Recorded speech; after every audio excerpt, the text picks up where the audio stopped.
यहाँ पर कमलकांत जी, अभी सिटी साहब कह रहे थे कि डबल चुनौती है और स्वास्थ्य सेवाओं को पहले से ही बिल्कुल रेडी मोड में रखना है। क्या आपको नजर आ रही हैं? क्या नहीं लगता कि कहीं सरकार अनदेखी कर रही है? सरकार को स्वास्थ्य विभाग को और ज्यादा मजबूत करना होगा, और खासतौर पर तब जब आपके खुद के मंत्री अगर कहीं बाहर जाकर इलाज करा रहे हैं, यानी आप तो बिल्कुल प्रूफ कर रहे हैं ना कि आपके पास पर्याप्त व्यवस्थाएं नहीं है। क्यों ऐसा करना पड़ता है? देखिए, सेठी जी ने पूरे अपने बात में उन्होंने पूरी वस्तु स्थिति बता दी है कि क्या स्थिति है। तो आप समझ सकते हैं कि जिस तरह से एक तरह से रेखा आर्य जो मंत्री हैं, कैबिनेट मंत्री हैं, वो दिल्ली के एक निजी अस्पताल में गई। देखिए, जाने का कोई भी जा सकता है, लेकिन एक सामान्य बीमारी के लिए अगर आदमी जाता है तो उसमें क्वेश्चन उठता है। अगर वो कोई गंभीर इलाज के लिए जाती तो स्वाभाविक रूप से कोई भी मंत्री या विदेश भी जाते हैं कि सुविधा लेने। लेकिन एक सामान्य बीमारी के लिए एक आदमी उस निजी अस्पताल में जा रहा है, वो भी उत्तराखंड के बाहर, ना कि उत्तराखंड के, और एक प्रतिष्ठित माने हुए क्या कहते हैं अस्पताल में गया और वहां जाकर इलाज कर रहे हैं। अगर वो गंभीर बीमारी होती तो आज वो अभी कल या परसों, मेरे ख्याल से, अभी आपने देखा नहीं होगा, वो धान काटते हुए दिखाई दे रही हैं कि मैं धान काट रही हूँ। तो इतनी बीमारी तो इतनी कठिन बीमारी तो नहीं थी, इतनी मतलब क्रिटिकल स्थिति तो नहीं थी कि वो बहुत ज्यादा बीमार हो। तो जब धान काट रहा है तो स्वाभाविक रूप से वो ठीक ठाक ही है।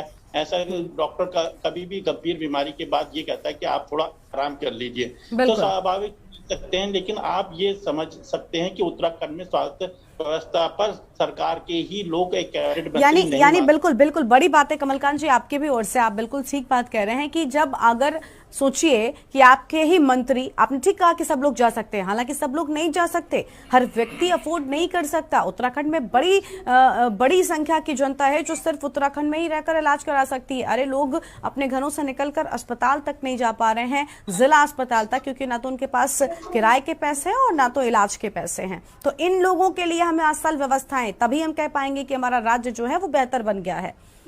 आप जवाब दीजिए सत्यवीर जी, उसके बाद बाकी के मेहमानों को जोड़ेंगे। सेठी जी के सवाल पे बोलना चाहूंगा। उस समय आपने मुझे समय नहीं दिया था, मैं उसी समय जवाब देना चाहूंगा। जो इन्होंने मंत्री जी का प्रश्न उठाया, रेखा आर्य जी का, उसके साथ में 2-3 विषय भी और जोड़ूंगा। शायद सेठी जी को बहुत लंबा अनुभव है पत्रकारिता का, और उनको स्मरण भी हो जाएगी वो सब चीजें आने वाले समय के लिए। रेखा आर्य जी को मैं ये कहना चाहूंगा कि उन्होंने अगर दिल्ली में जाके लिया है, स्वाभाविक है कि भाई अगर वो यहाँ पर इलाज करवाती, उनसे मिलने बहुत लोग आते, तो अव्यवस्था होती वहां पर। जो सरकारी कर्मचारी होते, डॉक्टर होते, और हॉस्पिटल में, अरे आप मेरे को बोलने दीजिए ना, आप पहले सुन लीजिए, बोलने दीजिए, इन्हीं को बोलने दीजिए। सत्यवीर जी दाद देते हैं, आपकी तार्किक शक्ति की दाद देता हूं मैं। गजब की तार्किक शक्ति। सुन लेते हैं और नहीं सत्यवीर जी हमेशा बस कह देते हैं अरे हो तो रहा है। मैं यही कहती हूँ ना कि होने से नहीं होता, कहने से।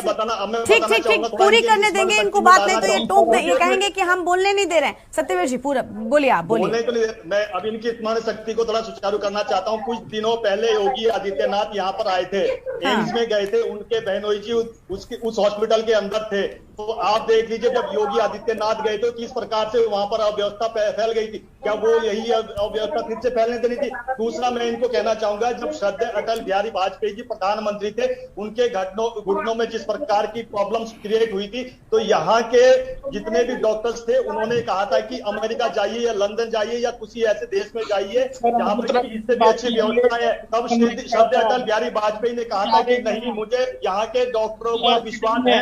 अगर इनको थोड़ा सा, अगर ये मानवता इनके अंदर होती तो इस प्रकार के प्रश्न ना खड़े करते, पुराने इतिहास को देख लेते, भाजपा के तब बात करते। दूसरी बात मैं इनको कहना चाहूंगा,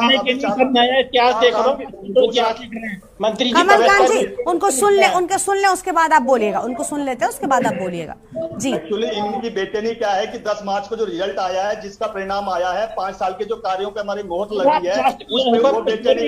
एक सेकंड कमलकांत जी सुनने दीजिए उनको। वो क्या कह रहे 10 मार्च से क्या कह रहे हैं आप? सत्यवीर जी पूरी करिए बात आप। दूसरा, केवल मैं 4 धाम पे रहना चाहता हूं। जिस प्रकार से कांग्रेस के प्रवक्ता ने इस डिबेट को डिरेल किया, तो मैं उसका भी थोड़ा सा प्रश्न देना चाहूंगा। नहीं, डिरेल क्यों किया? हम कोरोना पर डिबेट कर रहे हैं ना, तो कोरोना पर डिबेट होगी तो स्वास्थ्य विभाग की बात तो हम